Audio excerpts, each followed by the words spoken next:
Coming up at 4:30, Kevin Stitt for America, a Twitter April Fool's joke announcing the governor's interest in running for president. However, Stitt's camp has yet to comment. Is there some facts to this fiction? Plus, many Edmond elections are set for tomorrow, including city mayor. Who's on the ballots, and where are you designated to vote? And a series of wildfires in northern Oklahoma have kicked off severe weather season. Will conditions improve? All that and more on this edition of UCentral News.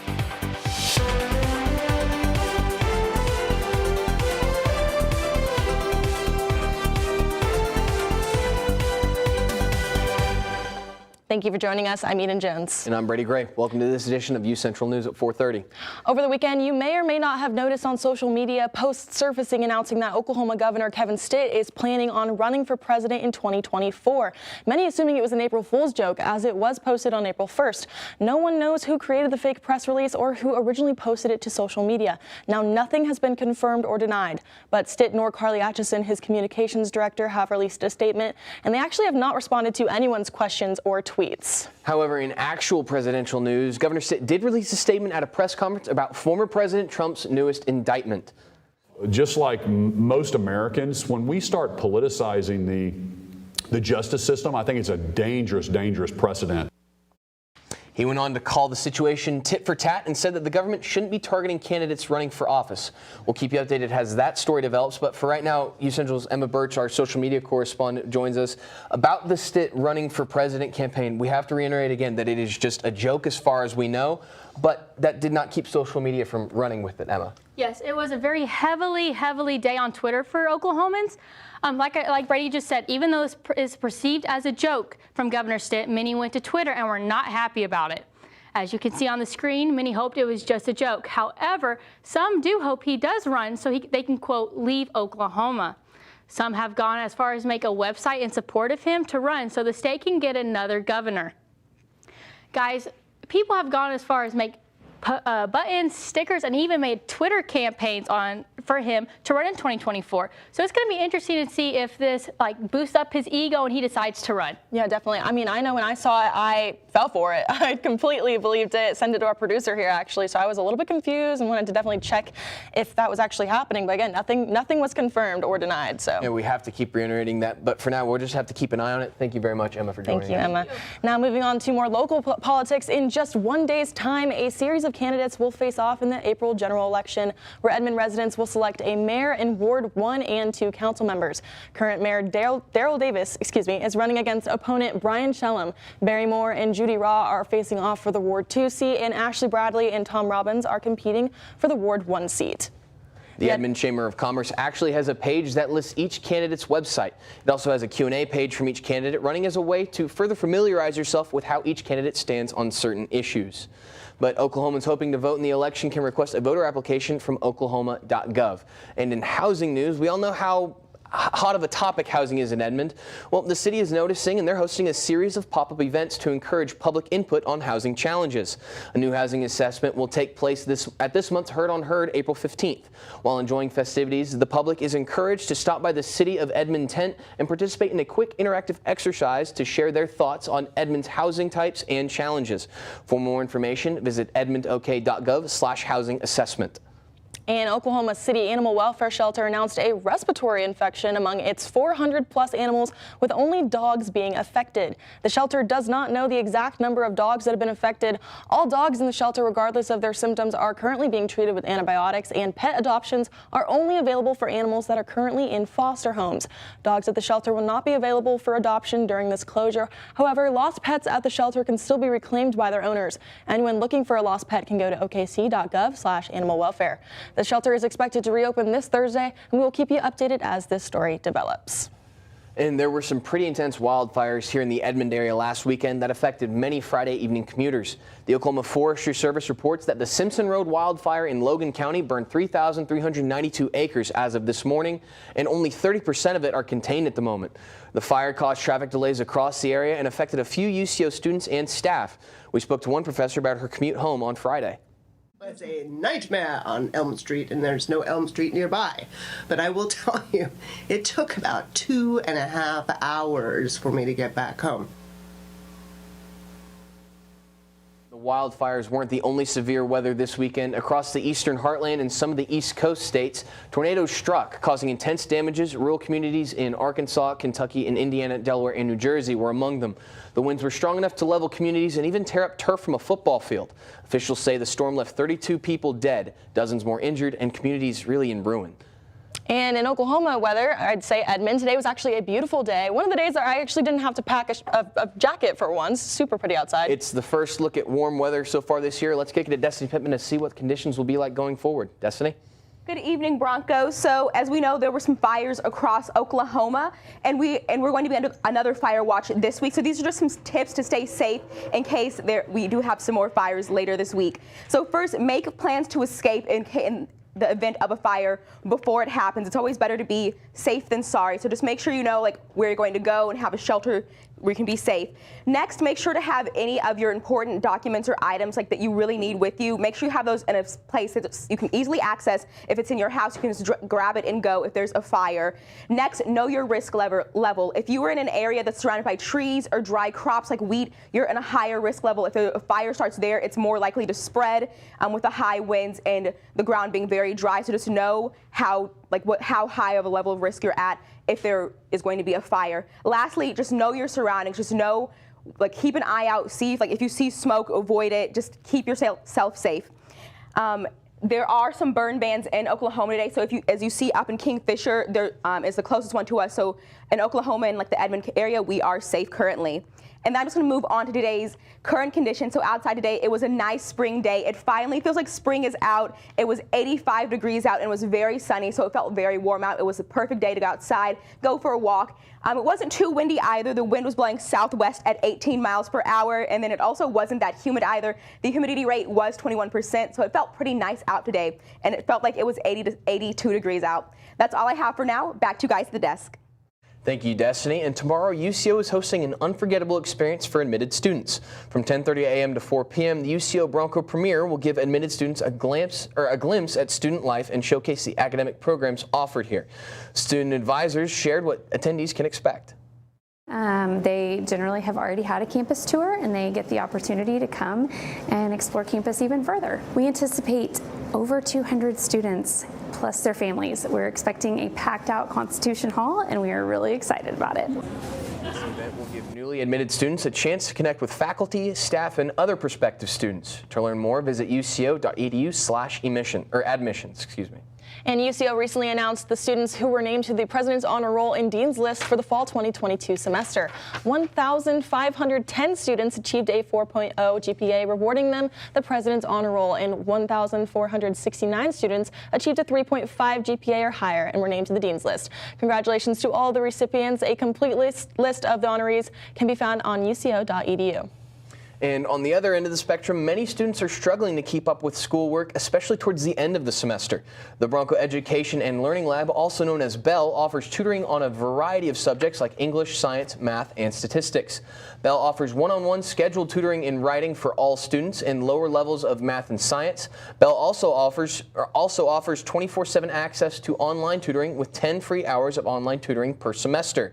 To schedule an appointment with Bell, visit uco.edu/schedule an appointment. And in other campus news, the Native American Student Association held their 50th annual powwow on Saturday. UCentral reporter Jules Black has more on the story.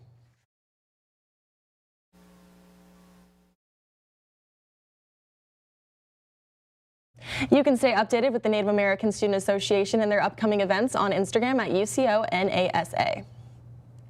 And when we come back, we're going to have our full weather look with Destiny. You guys stay tuned. I was raised to believe in the power of possibility, to always move forward but never forget where I came from, to value hard work, ingenuity, and hospitality. On one hand, my people are rough and rugged. On the other, refined and elegant. They taught me how to love beautiful things and cherish my past, to seek out adventure, eat well, and to have a good time. So I keep their traditions alive every place I go. They call me Oklahoma City, but you can call me the modern frontier.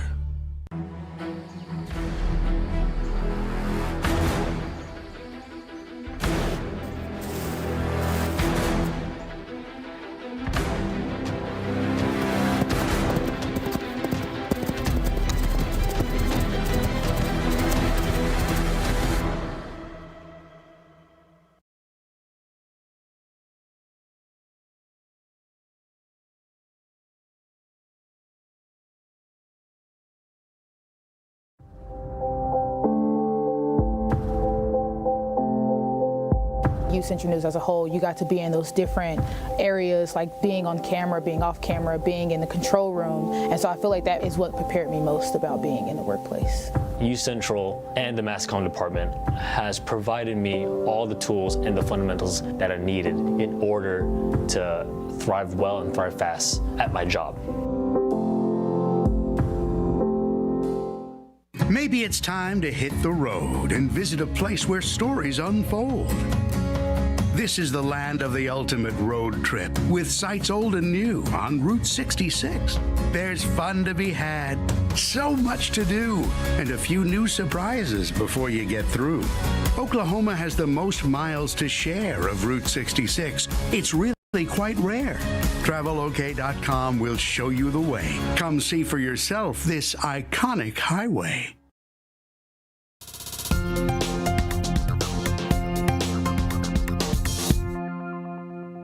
Welcome back, Broncos. As we felt outside, today's been a very nice, warm spring day. It was in the high 80s, so it was the perfect day to be outside. Let's look across the state to see how, what the weather is across the state. So we'll start down in Idabel. So if we look down in Idabel, it's about 84 degrees there currently. And then in Ardmore and McAllister, it's both 87 degrees there. And then in the OKC and Edmond area, like I said earlier, it's going to be about 85 degrees. It's supposed to be that until this evening. Even this evening is going to be pretty warm out. So it's going to be the perfect night to be outside and out and about. And then up in Tulsa, it is also currently 85 degrees. And then Miami is 84 and Ponca City is 86. And then as we move over down near Eden, it is 82 degrees, and then up in Woodward, it is 81. And then moving on, Clinton is about 88 degrees. And then if we look down in Altus, it is very warm there. It's the low 90s. It's 93 degrees out. So they're definitely feeling that warm spring weather out there, even a little bit of summer weather. And then if we look up in Guyman is the coolest part of the state tonight, but it is still pretty warm out. It's 75 there. So we're just going to move on to our 7-day forecast. So as you look, it is going to be very sunny this week. It's going to be very nice out, and the weather is also going to be pretty warm. So we'll start with today. So today, the high was 86, but it was about 85 most of the day. And then tomorrow is going to be another nice and warm day. It's going to be 84 degrees. So we're definitely going to be starting this week off on a warmer note. And then moving on to Wednesday, the temperature will drop a little. It's still going to be at about 59, 60 degrees. So it's still going to be that spring weather, just not as warm as today. And then moving back on, Thursday and Friday are both going to be the 60s. It's going to be 63 on Thursday and then 67 on Friday. And then moving on to this weekend. So as you see this weekend, it is going to be sunny on Saturday as well. It's going to be about 70 degrees out. So if you want to do anything this weekend, Saturday is going to be the day to do it because Sunday there is a chance of some rain. And there's about 20% chance of rain on Friday or Sunday, my bad. But still going to be pretty warm out. It's going to be 78 degrees. And then next week is also going to be pretty warm. So as we can see, that warm spring weather is definitely coming in, and it looks like we might finally have that cooler weather behind us. I know I'm excited, and I'm probably going to make some plans to be out and about this weekend. Do you guys have any plans for this warm weather this weekend? I was actually just telling my friends, I was asking them, I was like, I want to go to like a park and just like walk around and maybe go for a jog. I don't know. This warm weather is too good to not do something outside for sure. Yeah, absolutely. Easter weekend coming up. That spring weather's finally hitting. However, like you said, Destiny, it's going to kind of stay this warm going into next week. Yes, the next week is also going to be in about the high 70s, low 80s. So it's going to be very similar to how today felt. So it's going to be pretty warm out. That's perfect. Enjoy it while it lasts because the brutal Oklahoma summer is right around the corner. It's creeping up for sure. Exactly. Yeah. So thank you very much, Destiny. But coming up in social media, people are supporting a TikTok ban. And iPhone is releasing some new emojis. What are the new icons? Emma Birch has this and more after the break.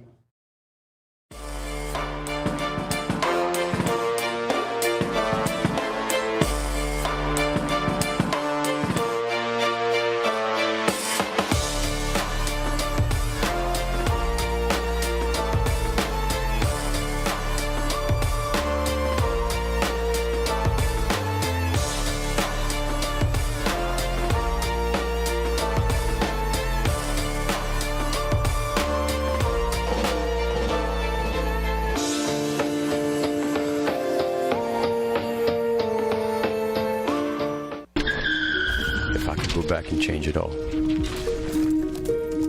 I would. I think I'm gonna miss you the most. I'm sorry. I'm so sorry. I'm so sorry. maybe it's just the little moments. If I could go back and change it all, if I could go back, I would. But I can't.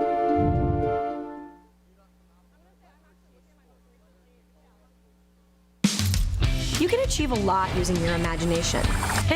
I mean, I don't like to brag, but... Wait, who's that?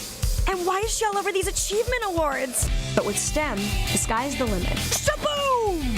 Use STEM to envision... Okay, I'm seeing it. Yeah! Invent... Got any ideas? I've got a few, actually. And create a better world. Told you she's super smart. If she can STEM, so can you. Find out more at She Can STEM. In the land of wonder and awe, you won't believe you see what you saw. Where there's something to do for young and for old, where stories are written and then they're retold. Visit travelok.com today. Come see for yourself and come out to play.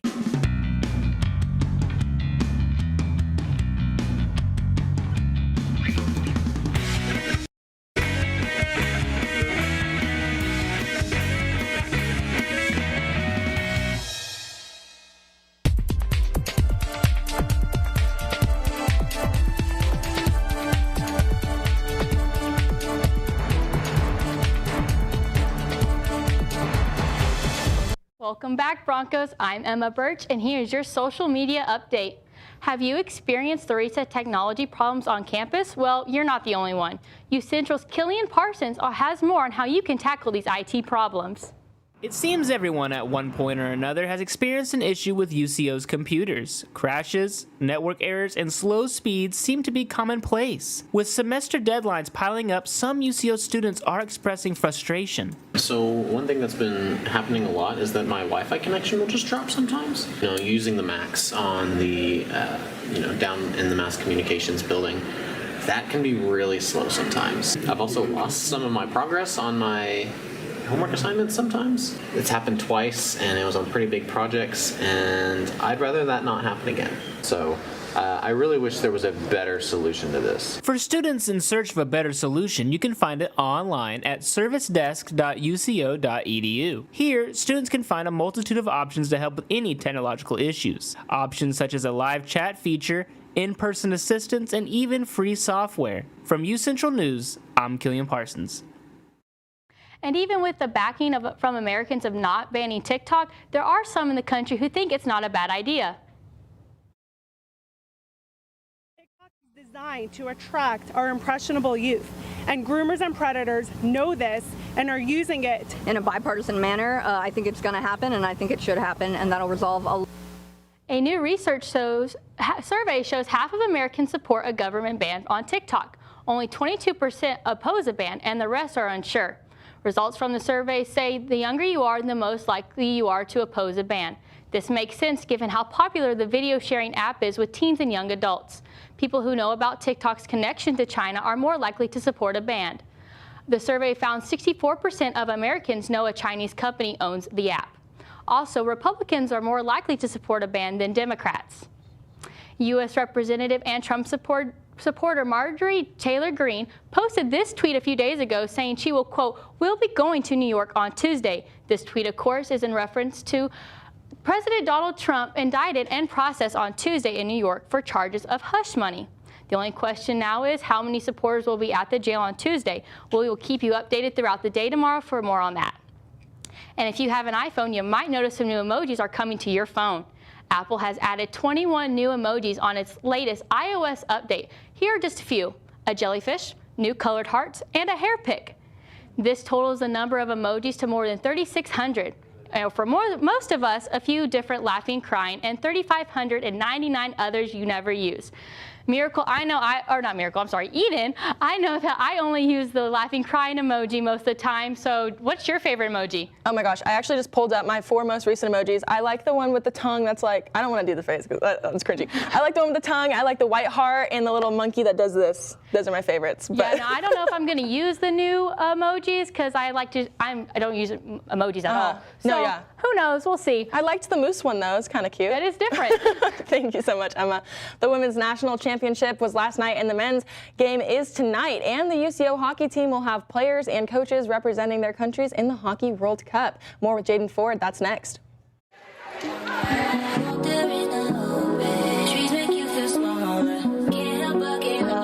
Feel the beat of nature at a park or forest near you. Find a forest and music inspired by nature at discovertheforest.org.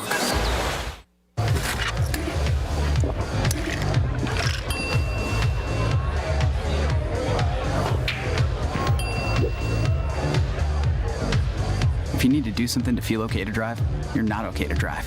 Don't drive buzzed.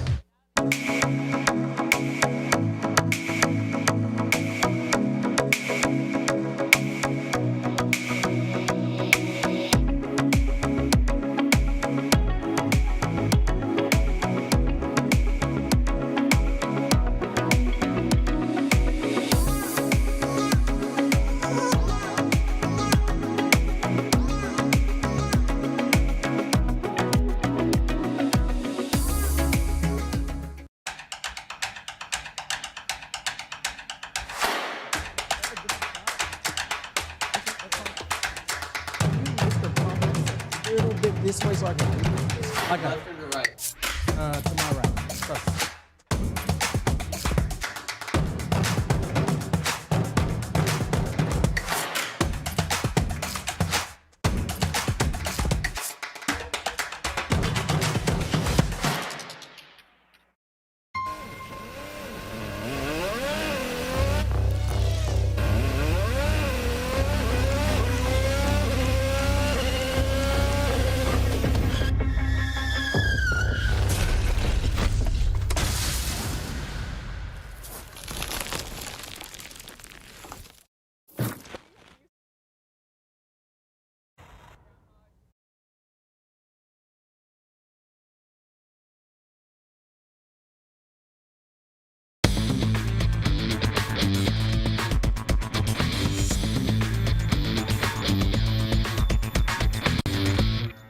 Back, Broncos. I'm Jaden Ford, and this is your Monday Sports Update.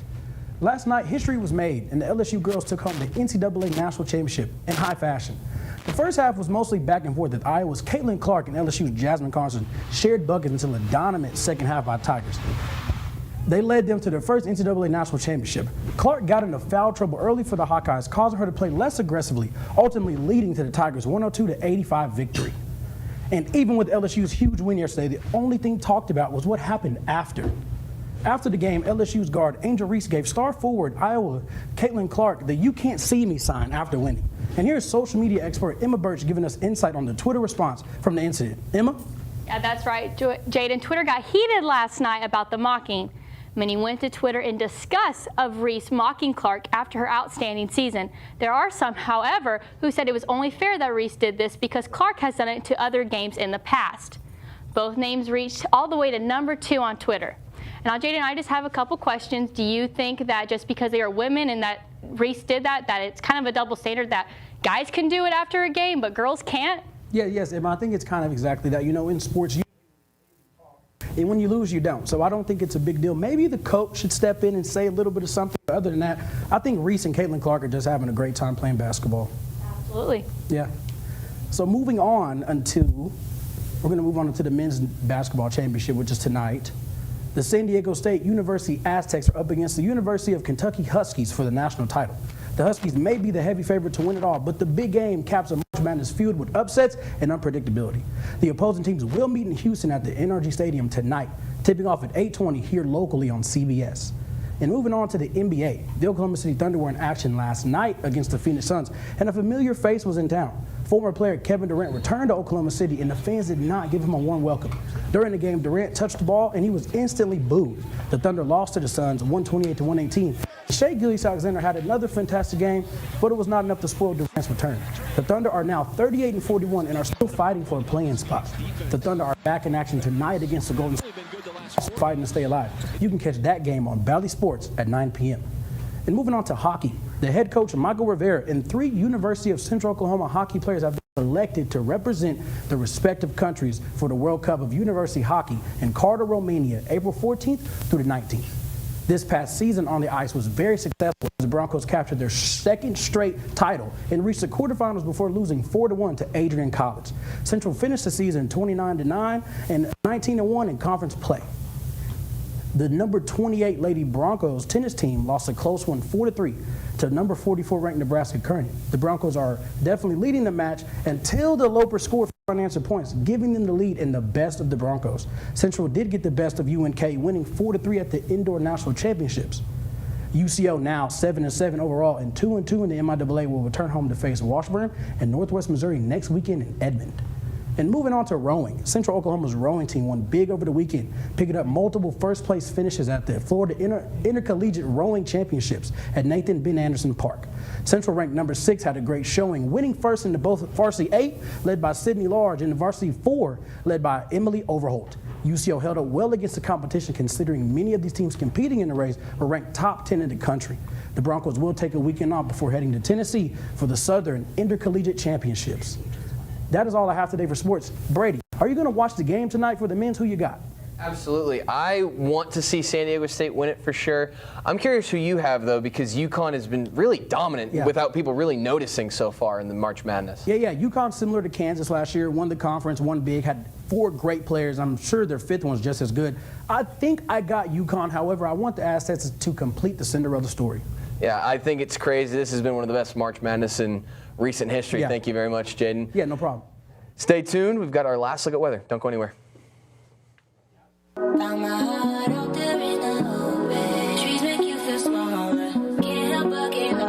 Feel the beat of nature at a park or forest near you. Find a forest and music inspired by nature at discovertheforest.org.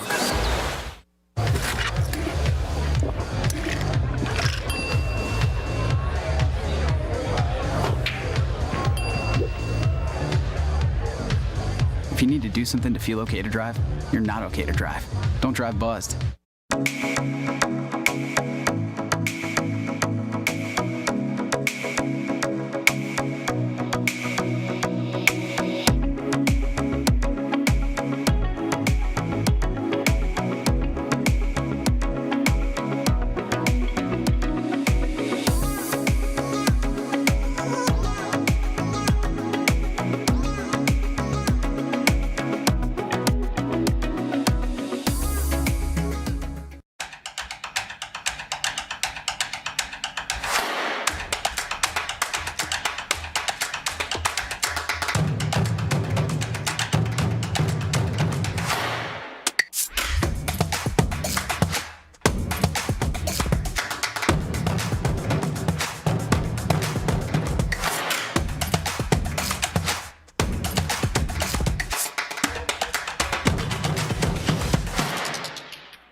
Welcome back, everyone. Over the break, there actually was some weather breaking news. So Oklahoma County is currently under a red flag burn ban, which means that we're at high level for there to be fire weather. So that just means you need to be aware of your surroundings. And then if you're someone who smokes, just make sure you aren't throwing cigarettes on the ground, because that can cause fires and they can spread. And then also that means we are under a burn ban, so you aren't allowed to burn anything outside.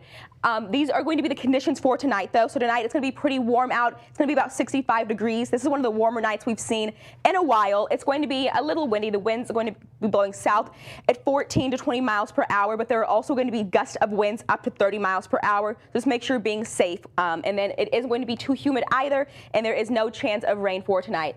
So then moving on to our headlines, just make sure that you're aware that we're under a fire burn, and then it's going to be very windy this week, and that's why we're under that fire ban burn. And that's all I have for now. Back to you guys at the desk. Thank you so much, Destiny. That's all the time that we have today. Thank you so much for joining us. I'm Eden Jones. I'm Brady Gray. Have a good evening, Edmond.